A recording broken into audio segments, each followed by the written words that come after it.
الشيطان الرجيم. بسم الله الرحمن الرحيم. ألم تر إلى الذي حاج إبراهيم في ربه أن آتاه الله الملك إذ قال إبراهيم ربي الذي يحيي ويميت قال أنا أحيي وأميت قال إبراهيم فإن الله يأتي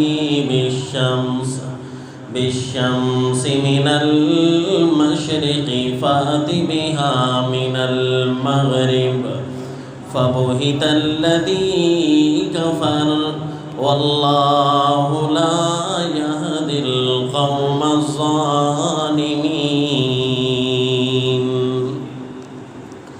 وصلی اللہ علی النبی الکریم. سورہ البقرہ آیت نمبر 258. سلسلہ قصص القرآن میں سیدنا ابراہیم علیہ الصلاۃ والتسلیم کا واقعہ شروع ہے.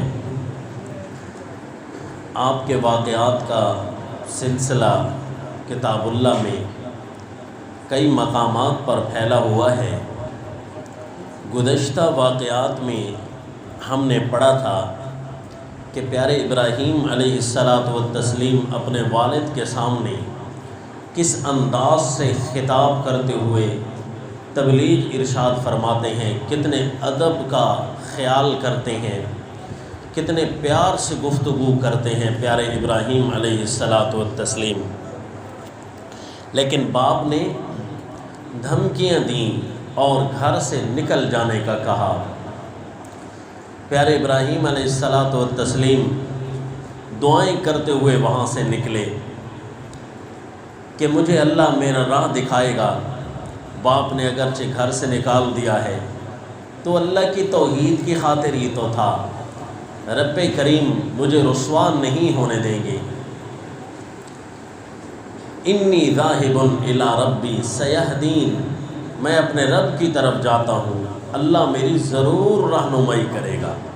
یعنی گھر سے باہر نکلتے ہیں اس یقین کے ساتھ کہ میرا اللہ مجھے ضائع نہیں ہونے دے گا. اب تبلیغ کرنی تھی، چنانچہ اپنی تبلیغ کا دائرہ وسیع کرتے ہوئے گھر سے باہر نکلتے ہیں تو خبر پہنچ جاتی ہے بادشاہ تک. تو سیدنا ابراہیم علیہ الصلاۃ والتسلیم بادشاہ کے سامنے بھی پہنچ جاتے ہیں. بادشاہ نے طلب کیا یا آپ خود تشریف لے گئے، بہرحال تبلیغ تو کرنی ہے. اللہ کا نبی یہ خود بادشاہ ہوتے ہیں زمین پر، ان سے بڑا تو کوئی نہیں ہوتا.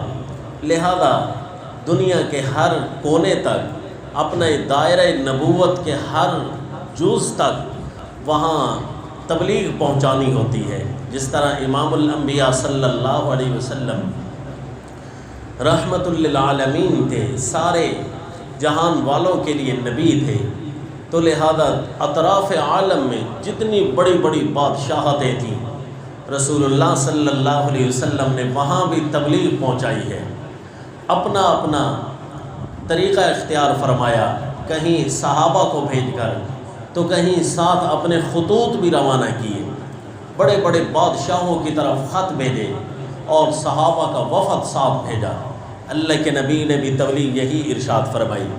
چنانچہ سیدنا ابراہیم علیہ السلام اس وقت کے بادشاہ، روایات کے مطابق جس کا نام نمرود ہے، اس کو تبلیغ کرتے ہیں تو وہ جھگڑے پر اتر آیا، باس مباحثہ کرنے لگ گیا. حالانکہ عقل مند آدمی کی عقل کا تقاضا ہوتا ہے کہ دشمن کی بات کو بھی بڑی غور سے سنتا ہے، ایک طرف سے سن کر فیصلہ کرتا ہے کہ یہ میرے ساتھ دشمنی نبھا رہا ہے یا خیر خواہی کر رہا ہے. اس لیے کہتے ہیں کہ عقل مند ہو چاہے دشمن بھی ہو، وہ اس دوست سے بہتر ہے جو بے وقوف ہو. عقل مند عقل مندی چلاتا ہے تو اس وقت وہ انسانیت کے لیے فائدہ مند ہوتا ہے۔ چنانچہ وہ تھا تو بادشاہ، لیکن آپ اس کی گفتگو سنیں گے کہ عقل سے کوسوں دور تھا۔ عقل اس لیے بھی کام نہیں کرتی کہ جس دماغ میں شرک آ جائے تو اس وقت وہ اسے عقل مند کوئی نہیں کہہ سکتا۔ البتہ یہ ہے کہ جب توحید کا واسطہ سامنے پڑتا ہے اور وہ اسے غور سے سننے لگ جاتا ہے تو پھر اس بادشاہ کی بھی تعریف قرآن نے کی ہے۔ چنانچہ سیدنا ابراہیم علیہ الصلاۃ والتسلیم کی جب اس بادشاہ کے ساتھ ملاقات ہوتی ہے تو وہ جھگڑنے لگ گیا۔ چنانچہ قرآن منظر کشی کرتا ہے۔ سورہ البقرہ آیت نمبر 258 فرمایا أَلَمْ تَرَ إِلَى الَّذِي حَاجَّ إِبْرَاهِيمَ فِي رَبِّهِ أَنْ آتَاهُ اللَّهُ الْمُلْكَ۔ کیا آپ نے توجہ کی ہے؟ افعال رویت اسے کہتے ہیں افعال قلوب۔ الم ترى یعنی آپ نے توجہ کی ہے۔ الم تر الى الذی حاج ابراہیم فی ربہ، اس آدمی کی طرف جو حضرت ابراہیم علیہ السلام سے جھگڑ رہا تھا، فی ربہ آپ کے رب کے معاملے میں، ان آتاہ اللہ الملک، نبی کے ساتھ جھگڑنا یہ کوئی چھوٹی بات ہے، یہ تو بہت بڑا آدمی جب جس کے سر پر بہت بڑا نشہ سوار ہو جائے وہ تب اتنی بڑی جرت کرتا ہے۔ تو فرمایا کہ یہ نبی کے سامنے جھگڑا اس لیے کرنے لگ گیا کہ اللہ نے اسے بادشاہت عطا کی تھی، بادشاہت کا نشہ اس کے سر پر سوار تھا۔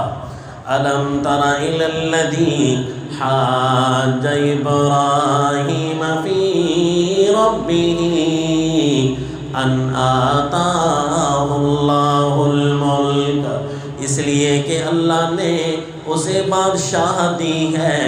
اپنی بادشاہت اور اپنے منصب و مرتبے کا غلط استعمال کرنے لگ گیا اور اللہ کے پیغمبر سے جھگڑنے لگ گیا۔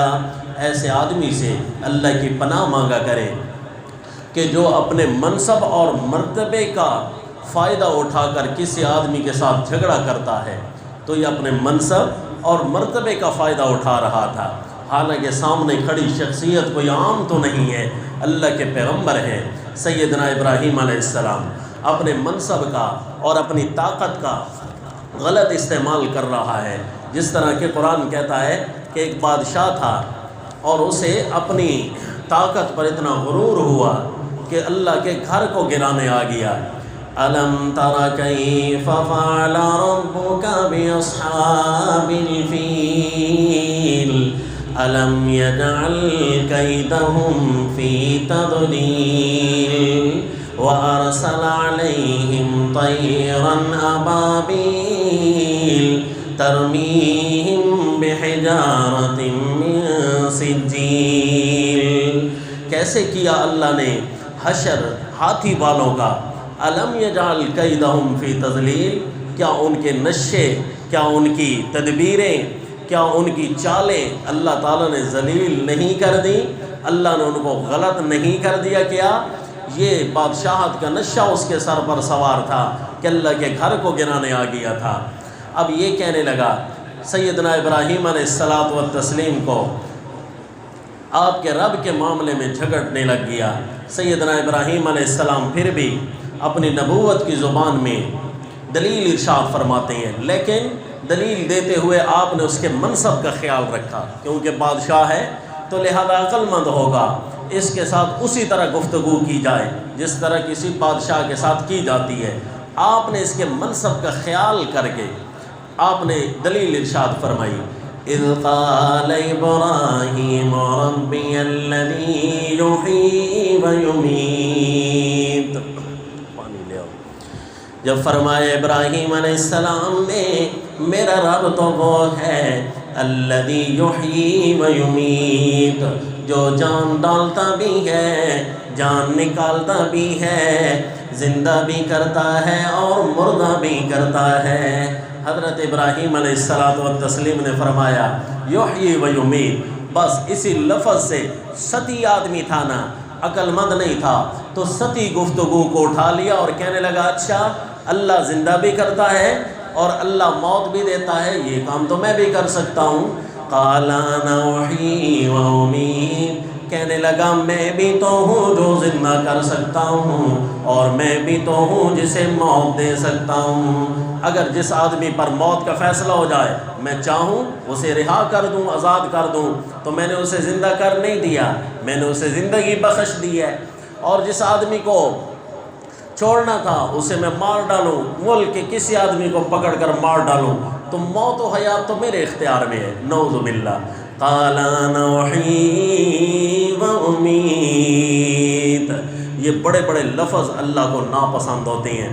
انسان اپنی حیثیت میں رہ کر سارے کام اللہ کے سپرد کر دے کہ اے اللہ صرف تیری ہی طاقت سے سارے کام کرتا ہوں، لیکن جب بندہ بڑے بڑے بول بولتا ہے تو اللہ اسے نقد سزا دیتے ہیں، جس طرح کہ فرعون نے سیدنا موسیٰ علیہ الصلوۃ والتسلیم کے سامنے بڑے بڑے بول بولے، کیا کہا جی، پھر اللہ نے اسے کیسے سزا دی، دیکھ لیجئے۔ سورت کا نام سورہ الشعراء،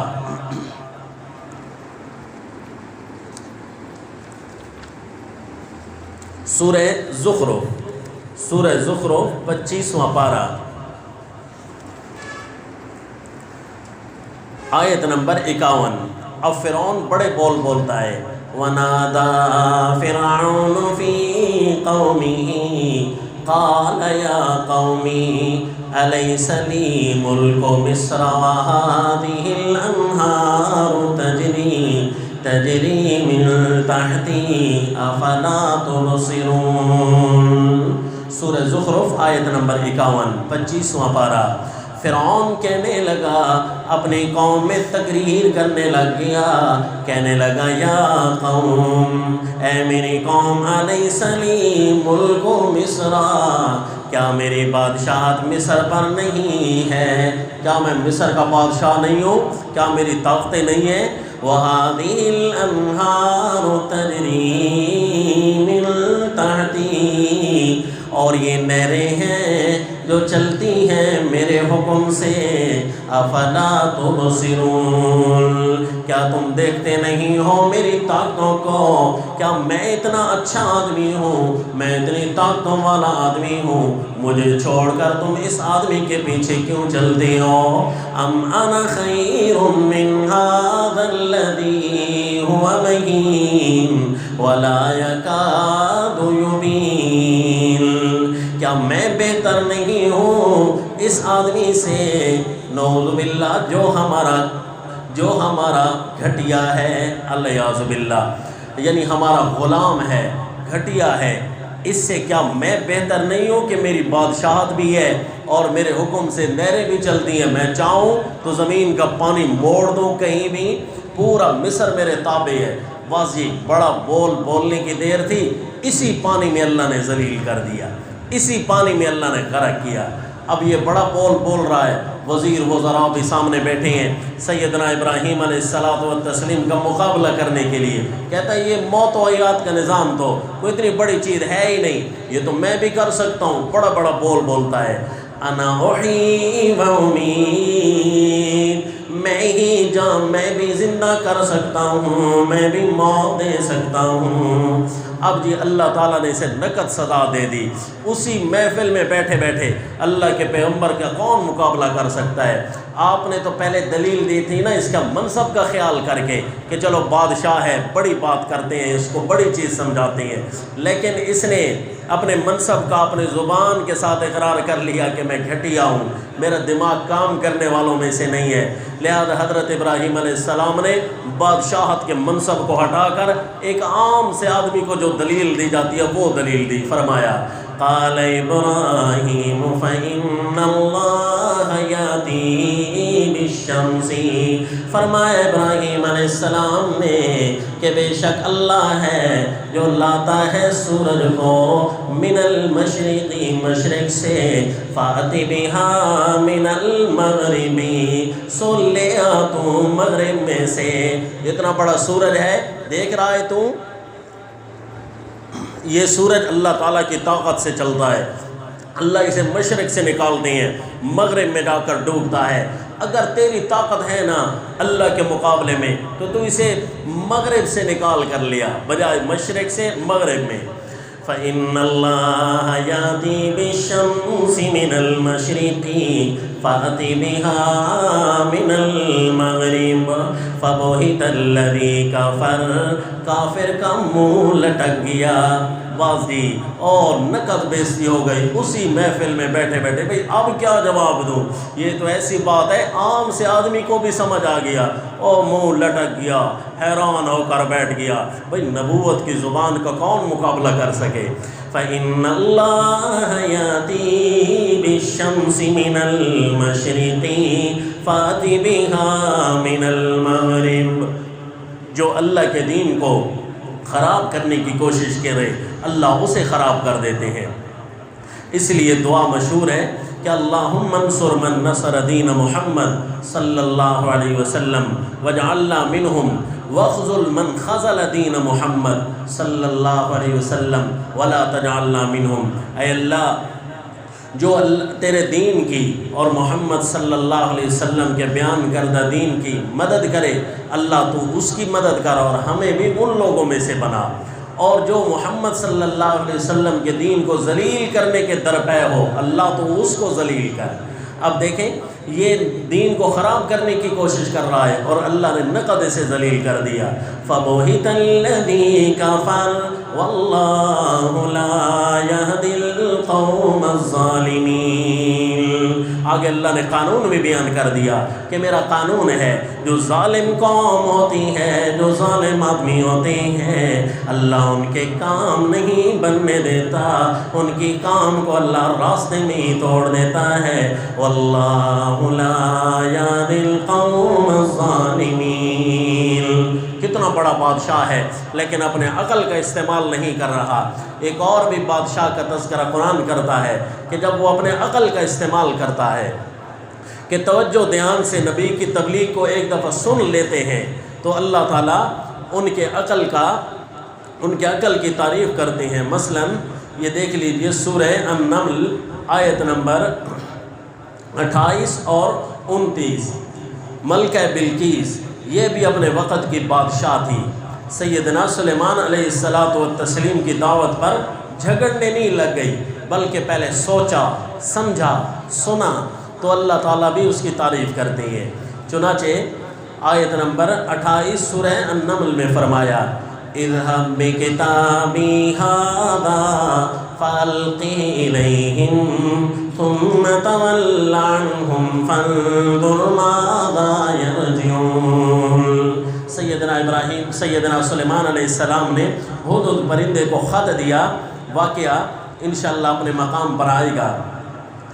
ہدہد پرندے کو خط دیا کہ جا کر اس ملکہ بلقیس کو جا کر دے دو، ملک سبا کی بادشاہ تھی۔ فَأَلْقِي إِلَيْهِمْ ان کو جا کر خط دے آ، ثُمَّ تَوَلَّ عَنْهُمْ پھر ان سے ہٹ کر بیٹھ جانا، فَانْظُرْ مَاذَا يَرْجِعُونَ اور دیکھتے رہنا وہ کیا جواب دیتے ہیں۔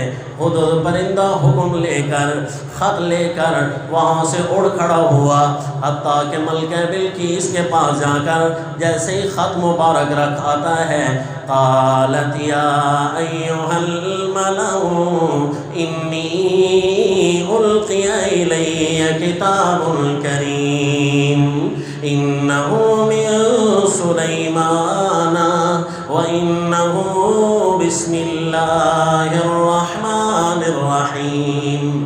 کہنے لگی اپنے وزیر وزراء کو بلا کر میرے پاس ایک عزتوں والا خط آیا ہے، یعنی جھگڑنے نہیں لگ گئی کہ یہ کون ہوتا ہے جو ایک بادشاہ کو آ کر باتیں کرتا ہے، نا جی نا، ایک نبی کی بات کو بڑے عزتوں والے خط سے تعبیر کر رہی ہے کہ ایک عزتوں والا خط آیا کہ ہواؤں میں اڑ کر آیا ہے۔ انی القی الی کتاب کریم، یہ سلیمان نامی آدمی کی طرف سے ہے اور اس میں لکھا ہے بسم اللہ الرحمن الرحیم۔ اللہ کے ناموں میں برکت ہے، جو رحمان ہے، جو رحیم ہے۔ اللہ تعالی علی واتونی مسلمین، میرے اوپر سرکشی نہ کرنا، مسلمان بن کر میرے پاس آ جاؤ۔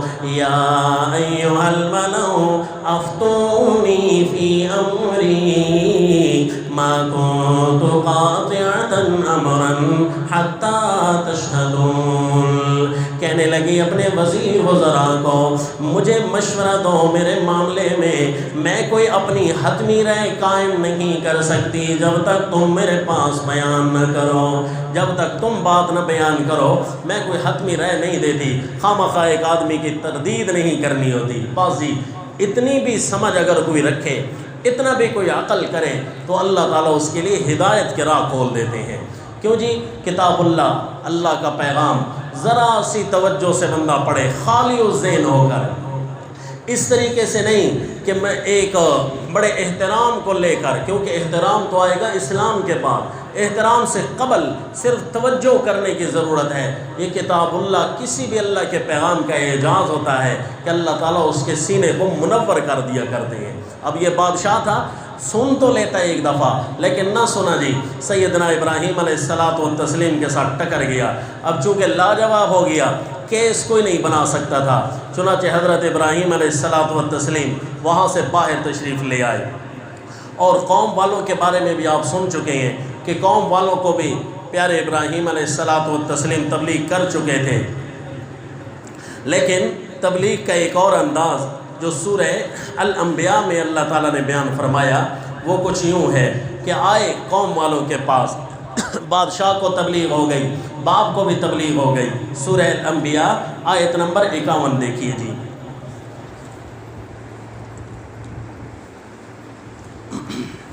سترواں پارہ، وَلَقَدْ آتَيْنَا إِبْرَاهِيمَ رُشْدَهُ مِن قَبْلُ وَكُنَّا بِهِ عَالِمِينَ، ہم نے حضرت ابراہیم علیہ السلام کو دے دی تھی سمجھ پہلے ہی سے، کس طرح گفتگو کرنی ہے، کس طرح دلائل بیان کرنے ہیں، اللہ نے رشد ان کے ذہن کو کھول دیا۔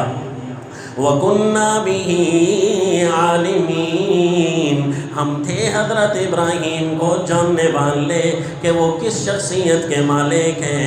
جب آئے اپنے باپ کے سامنے اور قوم کے سامنے اور فرمانے لگے مَا هَٰذِهِ التَّمَاثِيلُ الَّتِي أَنتُمْ لَهَا عَاكِفُونَ، یہ مورتیاں کیا ہیں جن کے سامنے تم بیٹھے ہو، جھک کر بیٹھنے والے، جھک کر کیسے بیٹھے ہو، یہ مورتیاں، یہ شکلیں، معتکف بن کر ان کے سامنے بیٹھے ہو، یہ جو شکلیں بنا رکھی ہیں، حالانکہ انہوں نے بڑے بڑے بزرگوں کی، اپنے اپنے پیروں فقیروں کے نام کی شکلیں اور بت تراش رکھے تھے۔ تو آپ نے فرمایا ان صورتوں اور ان تماثیل کی کیا حیثیت ہے، تصویروں کی، ان شکلوں کی کیا حیثیت ہے؟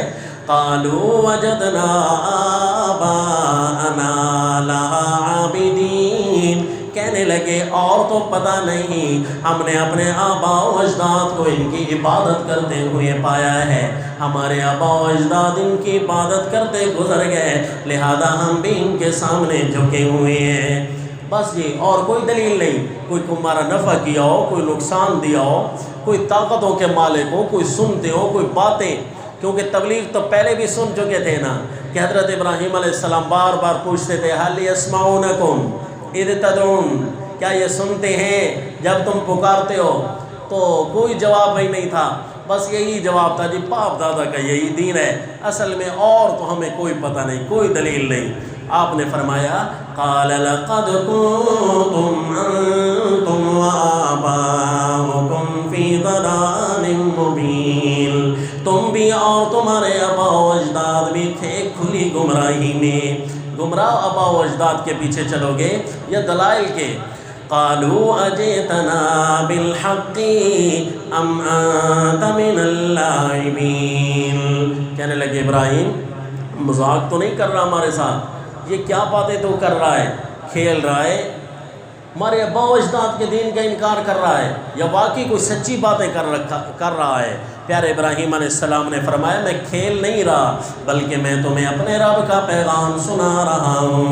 قال بل ربکم رب السماوات والارض الذی فطرہن وانا علی ذلکم من الشاہدین۔ فرمایا کہ بلکہ میں تو باتیں کرتا ہوں اس رب کی جو تمہارا بھی رب ہے، تمہارا بھی پالنہار ہے، تمہارا بھی لجپال ہے، اور آسمان و زمین کا لجپال ہے، جو تمہارا بھی پالنہار ہے، آسمان و زمین کا پالنہار ہے۔ الذی فطرہن، اب آسمان و زمین کو جو بنائے اسی کے سامنے جھکنا چاہیے۔ جس زمین کو رب نے بنایا ہے اس زمین پر غیر کے سجدے یہ کم از کم عقل مند آدمی یوں نہیں کر سکتا۔ اگر تم نے غیر اللہ کے سجدے کرنے ہیں تو اسی کی زمین پر جاؤ، انہی کی باتیں جا کر ڈھونڈو، اسی کی کھا کر، اسی کے آسمان کے نیچے کھڑے ہو کر اسی کی عبادت کرو۔ اب لاجواب ہو رہی ہیں تو کوئی دلیل نہیں ہے، کہنے لگے کیا کریں، آبا و اجداد کے پیچھے چلتے ہوئے، اس لیے ہم ان کو تو چھوڑنے والے نہیں۔ تو سیدنا ابراہیم علیہ السلام نے فرمایا تاللہ لَأَكِيدَنَّ أَصْنَامَكُمْ بَعْدَ أَن تُوَلُّوا مُدْبِرِينَ۔ اللہ کی قسم ضرور میں علاج کروں گا تمہارے ان بتوں کا، یہ جو تمہارے آبا و اجداد کے الہ بنائے ہوئے ہیں نا، ایک دن آئے گا کہ میں ان کا علاج کروں گا۔ بَعْدَ أَن تُوَلُّوا مُدْبِرِينَ، جب تم یہاں سے چلے جاؤ گے ضرور میں ان کا علاج کروں گا۔ تمہارے ان خداؤں کا بھی کوئی نہ کوئی ٹھکانہ لگاتے ہیں، یہاں سے بھی کوئی دلیل بنائیں گے۔ بس یہ ایک دفعہ قدرتی سیدنا ابراہیم علیہ السلام کو اس دن بخار تھا، تو قوم والوں نے کہا ابراہیم آؤ گے ہمارے ساتھ، ہمارا میلہ ہے ایک جگہ۔ تو آپ نے فرمایا انی سقیم، میں بیمار ہوں۔ بس چھوٹا سا جواب دیا۔ نہ آنے کی تو اور بھی وجوہات تھیں، پر ایک وجہ یہ بھی تھی کہ میں بیمار ہوں۔ ساری وجوہات تو ضروری نہیں ہے کہ سامنے رکھی جائیں، بس ایک وجہ سامنے رکھ دی، میں بیمار ہوں، نہیں آتا۔ چنانچہ وہ چلے گئے۔ اب اکیلا دیکھا حضرت ابراہیم علیہ السلام نے ان کے خانہ خدا کو، ان کے بتوں کے گھر کو جہاں بہت سارے رکھے ہوئے تھے، پورا کا پورا ان کا جو بت خانہ تھا، وہاں پر سیدنا ابراہیم علیہ الصلاۃ والتسلیم تشریف لے گئے۔ اب اکیلے بت کھڑے ہیں اور حضرت ابراہیم علیہ الصلاۃ والتسلیم ہیں، اور سامنے نظر و نیازوں کے ڈھیر لگے ہوئے ہیں۔ تو قرآن منظر کشی کرتا ہے، سورہ صافات آیت نمبر 91۔ فراغ إلى آلهتهم فقال لا تأكلون ما لكم لا تنطقون۔ ان کے خانہ خدا میں چلے گئے اور پوچھا یہ جو سامنے پڑے ہیں کیوں نہیں کھاتے ہو؟ ما لكم لا تنطقون، بولتے کیوں نہیں ہو؟ وہ سارے بولتے ہیں، اب وہ کیا کھائیں کیا بولیں؟ بس جی حضرت ابراہیم علیہ السلام لگے ایک ایک کو توڑنے۔ فراغ علیہم ضربا بالیمین، پوری طاقت کے ساتھ مارنا شروع ہو گئے تاکہ کوئی نہ کوئی تو واپس آئیں گے، کوئی نہ کوئی تو چیخیں گے، باتیں تو کریں گے، کوئی دلائل کا موقع تو ملے گا۔ تو لہذا پوری طاقت لگائی، کیونکہ بیمار تھے اس لیے زور لگانا پڑا، طاقت سے ساروں کو توڑ ڈالا۔ بس بڑا تھا نا اسے چھوڑ دیا، ویسے بھی بیمار ہیں، تھک بھی گئے ہیں، بڑے کو توڑ بھی نہیں سکتے، لیکن کوئی دلیل بھی اسی سے بنا لیں گے، لہذا بڑے کو چھوڑ دیا۔ چلو قرآن منظر کشی کرتا ہے فَجَعَلَهُمْ جُذَاذًا، سورہ الانبیاء آیت نمبر 58۔ فَجَعَلَهُمْ جُذَاذًا، کر دیا ساروں کو ٹکڑے ٹکڑے، إِلَّا كَبِيرًا لَهُمْ لَعَلَّهُمْ إِلَيْهِ يَرْجِعُونَ، سوائے پہلے کے تاکہ اس کی طرف ہو سکتا ہے لوٹ کر آئیں۔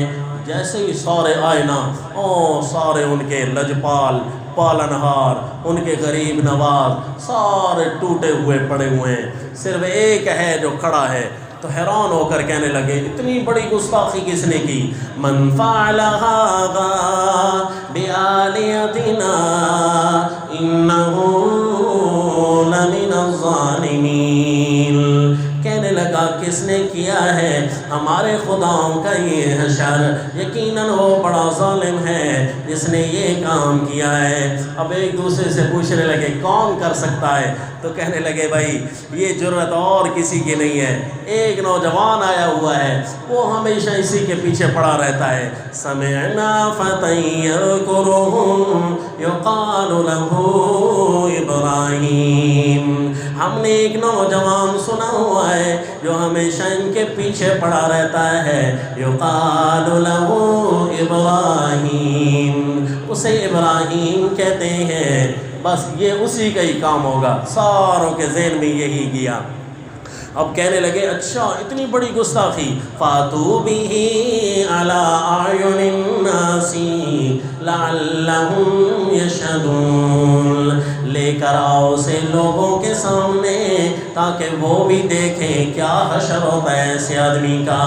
آ گئے حضرت ابراہیم علیہ السلام، پر نبی ہے نا جی، نبی کا بحث میں کون مقابلہ کرے؟ اللہ کے نبی کو بلا تو لیا انہوں نے، لیکن اب خود بے عزت ہو جائیں گے۔ کہنے لگے اَأَنْتَ فَعَلْتَ هَذَا بِآلِهَتِنَا يَا ابراہیم، کیا تو نے کیا ہے ہمارے خداؤں کا یہ حشر اے ابراہیم؟ قال بل فعلا، آپ نے فرمایا بھئی کرنے والا تو کر گیا، یہ سوال تو پوچھنے کا ہے نہیں، تمہارے اس سوال پوچھنے سے تمہارے ٹوٹے خدا جڑ جائیں گے، کرنے کی بات کرو۔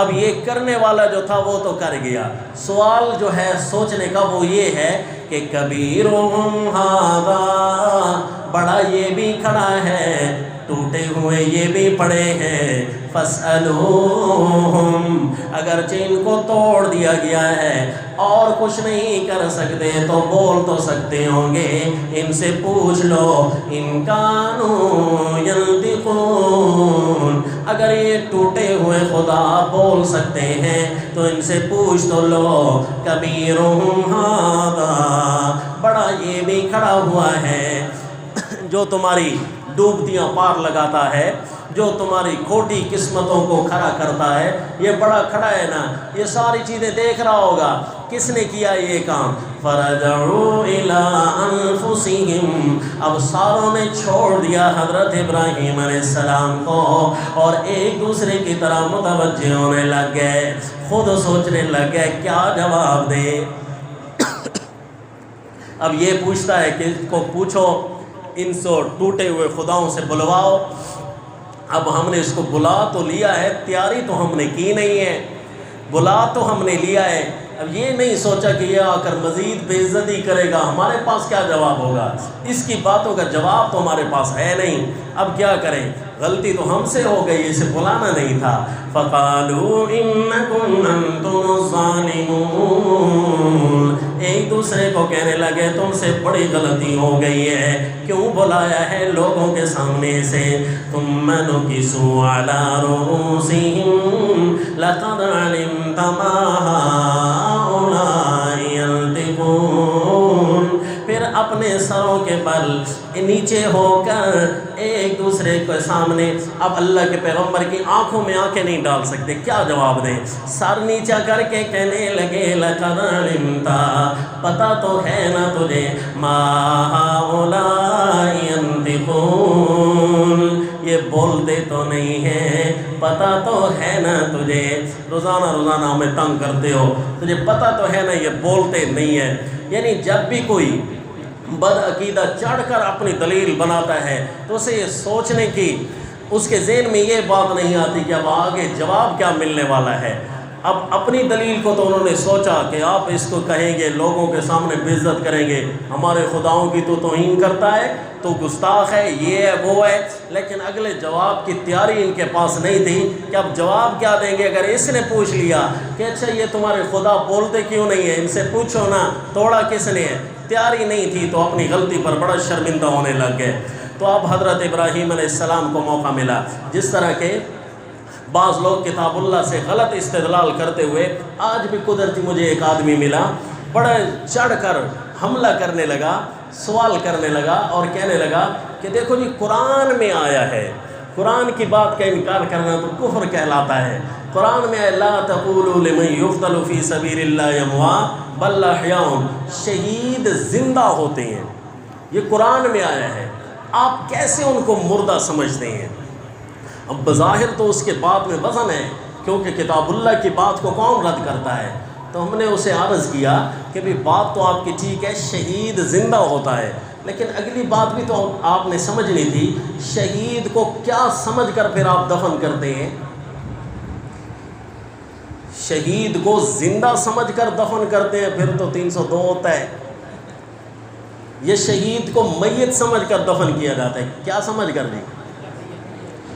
میت سمجھ کر دفن کیا جاتا ہے۔ بھئی زندہ تو ہے شہید، پر اس کی تفسیر تو رسول اللہ سے پوچھ لیں صلی اللہ علیہ وسلم۔ اللہ کے نبی نے جب خود تفسیر ارشاد فرما دی ہے اس جسم کے بارے میں نہیں، آپ صلی اللہ علیہ وسلم نے فرمایا ارواحہم فی اجواف طیر، ان کی روحیں زندہ ہیں، وہ سبز رنگ کے پرندوں کی سواریوں میں سوار ہیں، تسرع حیث شاءت، اور وہ جنت میں سیر کر رہی ہوتی ہیں جہاں ان کی مرضی آتی ہے، اور جب تھک جاتے ہیں تو آرام کرنے کے لیے عرش کے نیچے ان کے گھونسلے بنے ہوئے ہیں، وہاں جا کر آرام کرتے ہیں، پوری جنت ان کے لیے فری ہے۔ تو اصل زندگی تو اب ملی ہے انہیں، یہاں کی زندگی میں تو ایک گھر سے دوسرے گھر میں نہیں جا سکتے، اپنے دائرہ اختیار سے دوسری جگہ پر نہیں جا سکتے، کوئی مرضی نہیں چلتی، ایک چیز کھا سکتے ہیں دوسری چیز منع ہے، نہیں کھا سکتے۔ زندگی تو یہ ہے پوری کی پوری جنت فری ہو جائے۔ آپ صلی اللہ علیہ وسلم نے فرمایا اللہ تو اس زندگی سے تعبیر کرتے ہیں، ہماری دنیا کوئی زندگی ہے؟ یہ تو قید خانہ ہے، قید خانے سے شہید نکل کر اب تو وہ اصل زندگی میں پہنچ گیا ہے، اصل تو اسے زندہ کہنا چاہیے۔ بل احیاء، یہ رسول اللہ صلی اللہ علیہ وسلم کی کتنی پیاری تفسیر ہے، لیکن اگر کوئی غلط استدلال کرے تو فوراً ہی اگلی لائن میں اٹک جائے گا، کہے گا جی شہید زندہ ہیں، تو بھائی بات شہید کو تو دفن کرنا ہی نہیں چاہیے، جس نے دفن کیا ایک تو اس پر کیس بنے گا، اور دوسرا یہ کہ شریعت کے انکار کی وجہ سے ایمان سے بھی ہاتھ چلا جائے گا۔ جو کہے گا کہ شہید زندہ ہے اور پھر دفن کرنے کے لیے آ گیا تو مسلمان ہوگا، تو کیا ہو جائے گا جی؟ کیوں جی؟ اللہ کے حکم کا انکار کیا، اللہ فرماتے زندہ ہے اور یہ دفن کر رہا ہے، تو کہنا پڑے گا جی دفن کرتے ہوئے تو میت ہوتا ہے، تو شہید کو اس وقت تو میت کہا، وہ جو زندہ ہے نا اصل میں اخروی زندگی کے اعتبار سے زندہ ہے، جو آیت کی تفسیر رسول اللہ صلی اللہ علیہ وسلم نے فرمائی۔ اسی طرح بد عقیدہ جیسے ہی کوئی دلیل بناتا ہے عموماً جواب اسی جگہ ساتھ پڑا ہوتا ہے، تو انہوں نے سوچا تو صحیح کہ اب اس کو بے عزت تو بڑا کریں گے کہ ابراہیم تو نے خداؤں کی توہین کر دی ہے، عوامی جواب اس کے ذہن میں نہیں ہوگا، لیکن آگے اللہ کے پیغمبر نے فرمایا، آپ نے بھی عوامی استدلال پکڑا کہ اچھا بھائی کس نے مارا ہوگا؟ ان خداؤں سے پوچھو نا، مجھ سے کیوں پوچھتے ہو؟ ان سے پوچھو نا۔ انہوں نے کہا ہو تیاری تو ہماری تھی نہیں، انکم انتم الظالمون، تم ظالمون، نہیں جو دے سکتے اس کو جواب۔ اس دن بادشاہ کو کتنا اس نے شرمندہ کیا ہے، کسی کے پاس اس کی باتوں کا جواب نہیں ہوتا، اب تم بلوا کر بے عزتی کرنے لگ گئے ہو، ایک دوسرے کو کوسنے لگ گئے۔ پر حضرت ابراہیم علیہ السلام کو موقع ملتا رہا۔ واقعے کا آخر یوں ہے، قال فتعبدون من دون اللہ ما لا ينفعكم شيئا ولا يضركم، فرمایا کیا تم اللہ کو چھوڑ کر ایسی ہستیوں کی عبادت کرتے ہو جو تمہیں عبادت کرنے کی صورت میں نفع نہیں دے سکتے، شیئا ذرا برابر، ولا يضركم، اور عبادت نہ کرنے کی صورت میں نقصان نہیں دے سکتے۔ اف لکم ولما تعبدون من دون اللہ افلا تعقلون، تمہارے اوپر بھی توف ہے اور تمہارے ایسی ہستیوں کی عبادت کرنے پر بھی توف ہے، اللہ کو چھوڑ کر ان ٹوٹے خداؤں کی عبادت کرتے ہو، مرضی آئے تو ان کو توڑ دے، مرضی آئے تو ان کو بنا دے، افلا تعقلون، اتنا بھی عقل سے کام نہیں لیتے ہو۔ قالوا حرقوه وانصروا آلهتكم، کہنے لگے اس کا اور کوئی علاج نہیں ہے، اسے جلا ڈالو اور اپنے خداؤں کی مدد کرو، آؤ اپنے الہوں کی مدد کرو۔ آج ہمارے الہوں پر بن گئی ہے، قلعوں کی مدد کرو، اسے جلا ڈالو۔ ان کنتم فاعلین، اگر تم کر سکتے ہو۔ قلنا یا نار کونی بردا وسلاما علی ابراہیم، ہم نے کہا اے آگ ہو جا ٹھنڈی۔ اللہ جو چاہے کر سکتے ہیں، اے آگ ہو جا ٹھنڈی، لیکن اتنی بھی ٹھنڈی نہ ہونا کہ ٹھنڈ کی وجہ سے تکلیف ہونے لگ جائے پیارے ابراہیم علیہ السلام کو۔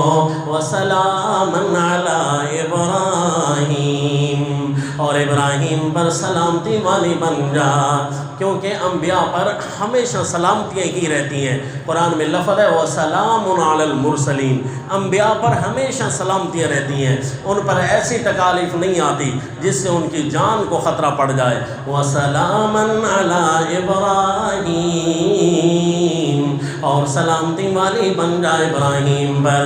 وَأَرَادُوا بِهِ كَيْدًا فَجَعَلْنَاهُمُ الْأَخْسَرِينَ، انہوں نے تو ہر چال چلنے کی کوشش کی، لیکن ہم نے ہر چال کو نقصان میں ڈال دیا۔